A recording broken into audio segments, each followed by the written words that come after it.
It's time to take a look at the best budget decks in the game, but before we're gonna do that, what even is a budget deck? It's simply a deck that doesn't contain any Pokemon EX, so it is very easy and cheap to build. With that knowledge in mind, now let's take a look at our first entrance here, which is this Togekiss deck list. So it contains Garantina, which serves as a wall.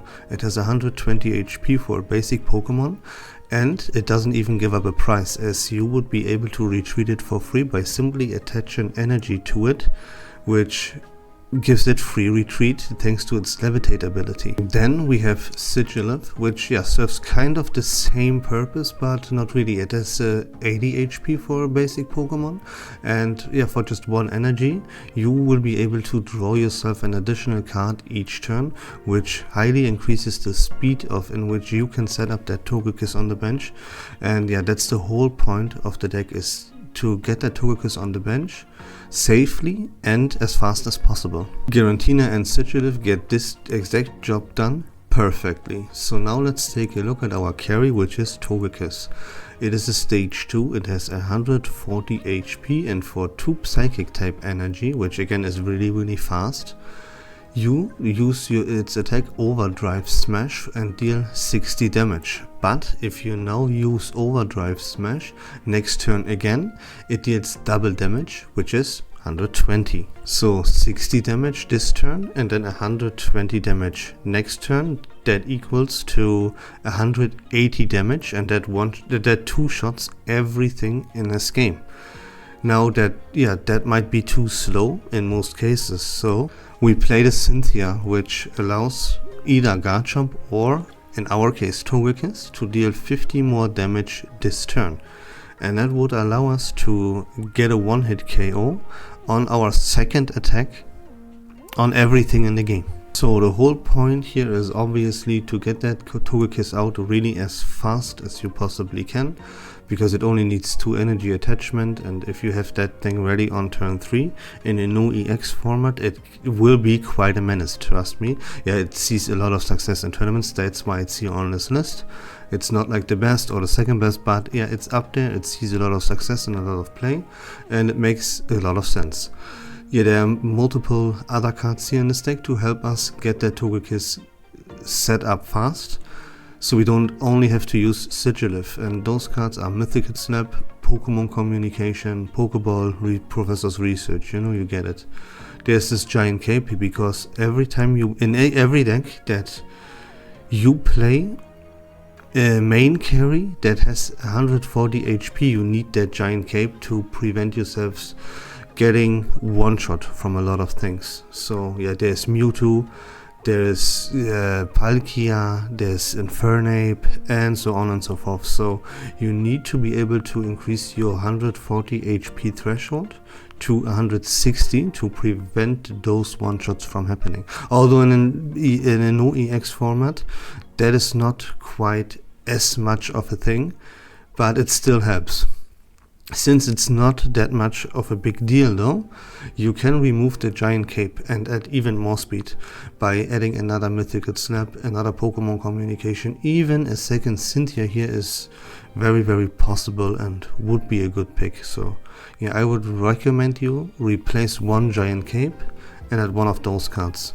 My most recommendation here would be the Mythical Snap for sure. I think that card is busted, and every time you play a Psychic type deck you need to have 2 copies of this card no matter what. And that's the Togekiss decklist for you. There is another version of this decklist which also of course features Togekiss, but it includes the Florges line. This surprisingly also sees quite a lot of success, not as much as the aforementioned decklist, but it's definitely out there and it sees some success, so I wanted to show you that one as well real quick. Another very successful decklist in this new EX format is this one here with Magnezone, Hitmonlee, Marshadow. So the whole point here is to use Hitmonlee and Hitmonchan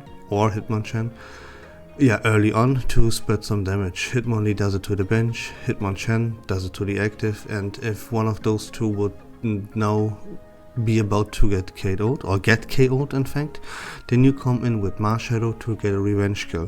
While all of this is happening, you set up that Magnezone on your bench to use him later as your main carry.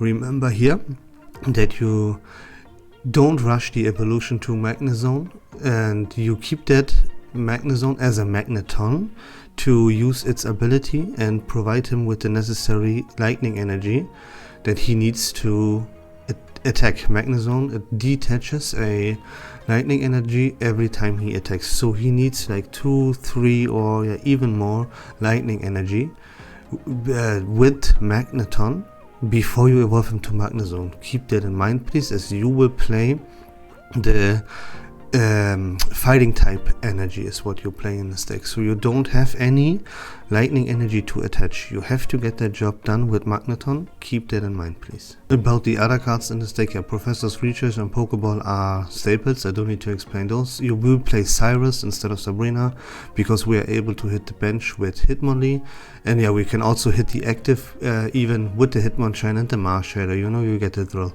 We can hit the bench with Hitmonlee. That's why Cyrus is better than Sabrina for this deck. X-Speed explains itself. You need it to retreat the Hitmonlee and the Hitmonchan and the Marshadow for free. Then we have a Pokemon communication up in here to get that Magnezone out more consistently and faster. And that's all about there is to say about this deck list, so let's move on to another fighting type deck list with Lucario and Rampardos. Now this one has the obvious issue that it is very slow. It does not come out of the gate swinging. You don't have any wall or anything to buy you time to actually get that Rampardos ready, and even Lucario is a stage 1, which this deck is pretty slow, but if it gets rolling then it one-shots everything in its path. As Rampardos, it deals 130 damage for just 1 energy, so it could in theory be really fast if you happen to have a good draw. But keep in mind you have to play that fossil for him, and that is very frail, so you will have to start off with a Hitmonchan or Riolu or something like that, so you might get in trouble early. But if, as I said, if this deck gets rolling, then it steamrolls everything. That's why it sees so much success in a non-EX format. So Rampardos again, for just 1 energy it deals 130 damage, and if he knocks out something it deals 50 damage back to himself. Keep that in mind if you play him yourself or against him, because a lot of matches as or against Rampardos can end in a tie actually, because you get that knockout, you deal 50 damage back to yourself. If you knock out your opponent, you might get KO'd yourself, and then that match ends in a tie. So use that concede button even more wisely if you play against him, as you already normally do. Now the whole point here is, and the best case scenario for this deck is that you have that Rampardos ready in the active with a Lucario on your bench to hit for 150 and not for 130, as 130 misses the KOs on Pokemon that have 140 HP, and there are a lot of them, as we just covered one with Togekiss, yada yada, Magnezone. All of those Pokemon have 140, so if you only hit 130 you will actually miss a lot of one hit KOs, and that is devastating as a stage 2. So you need that Lucario on your bench to really get the job done here with Rampardos, and even that is pretty lackluster because a lot of Pokemon use that Giant Cape to boost them from 140 HP to 160. That's why Giant Cape is so freaking amazing, because now if you face an opponent that has a Pokemon with 140 HP with a Giant Cape, you don't get the one-hit KO knockout, right? And that's devastating as a stage 2. You want to one-shot everything in your path, and Rampardos doesn't even do that with a Lucario on its bench to help him out. So this deck has a lot of weaknesses. As I said, it's very slow, and Rampardos doesn't get the one-hit knockouts, and even with the Lucario help, so you have to get a lot of work done with Hitmonchan and Marshadow, which you only play 1 copy of. But you know where this is going. This deck has a lot of weaknesses, and you have to be aware of them and luck a little bit out on how you draw to actually make this deck work. but it sees a lot of success nonetheless, and it's up there in top 8s in tournaments with a new no EX format, and that's why I'm showing it to you. Those were all the successful deck lists in tournaments with a no EX format. We covered the Magnezone line, we covered the Togekiss line, and Rampardos. But now let's move on to our number 1 most successful deck list in no EX tournaments, which is Skarmory Bastiodon. And so what does this deck do? That's pretty straightforward and easy. You have to start off, in fact, with the Skarmory, and you are guaranteed 100% to have that Skarmory in your starting hand 100% of the times. You will always start with a Skarmory. That is because it's the only basic Pokemon in your deck, and in Pokemon TCG Pocket there is no mulligan, so you will always have him, because the only other quote-unquote basic Pokemon you play are the fossils, the armor fossils for the Shieldon and Bastiodon, and fossils do not count as basic Pokemon. So Skarmory is always 100% guaranteed your starter. And for just 1 Metal Energy, it deals a 20 damage, but if you now happen to have a Pokemon tool attached to him, he deals 50, and that is incredibly strong and incredibly fast. And to accomplish that job, we play 2 Giant Capes and 2 Rocky Helmets. And there you go. As I said, very simple and straightforward. Skarmory is guaranteed in your starting hand. You play him, you attach a Metal Energy to him and a Giant Cape or a Rocky Helmet. Yeah, you have to get a little bit lucky to actually draw one of those Pokemon tools. That's why we play 4 though, to increase our chance to a maximum. That won't always happen, but if it does, then you come out of the gate swinging already. Like 50 damage on turn 1 is crazy, and yeah, that's what we're trying to do. To do that with the 80 HP is also not too shabby. No one else does that, so Skarmory is pretty strong if you happen to have that Pokemon tool attached to him on your turn 1. And yeah, we use him to be a menace, buy us some time, maybe even get a KO or something on a mana fee or whatever runs around, you know, and to set up that Bastion on our bench. Now what Bastion does is, for 3 energy, 80 damage, that sucks, but that's what we have to do, right? We have to still set him up and deal that 80 damage.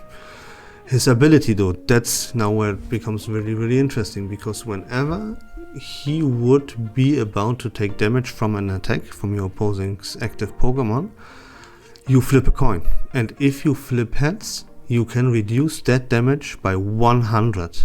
And he already has 160 HP. You know, we talked about this a lot, even in this video here, that 140 that gets KO'd. So people use the Giant Cape to increase the 140 HP threshold.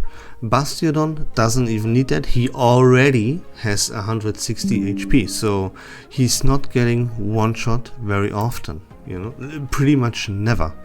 And we can even increase that threshold with a Giant Cape, and we can slot in a Rocky Helmet as well. Like every time Bastion gets attacked and has 180 HP with the Giant Cape, you flip a coin and you can completely nullify the damage most of the time. You can reduce it by 100, and they still eat the Rocky Helmet damage, the 20, right? So yeah, you can see why this is just a menace. You come out of the gate swinging really, really hard, and you have a very hard to KO late game option, mid game option, however you want to call it, with that Bastiodon. This is actually incredibly strong. In a no EX format, that is by far the best deck, and it's winning tournaments in a no EX format. That is of course really, really important to keep in mind here. And yeah, I mean, that's pretty much all about it. You start off with Skarmory guaranteed, attach a tool, hit, and then Bastion comes in as a late game and is pretty much unkillable, and it 2-shots everything in the game as well. So yeah, there you go. That's all about it. those were all the best and most successful budget deck lists that currently are available in the game. I hope that was informative and fun.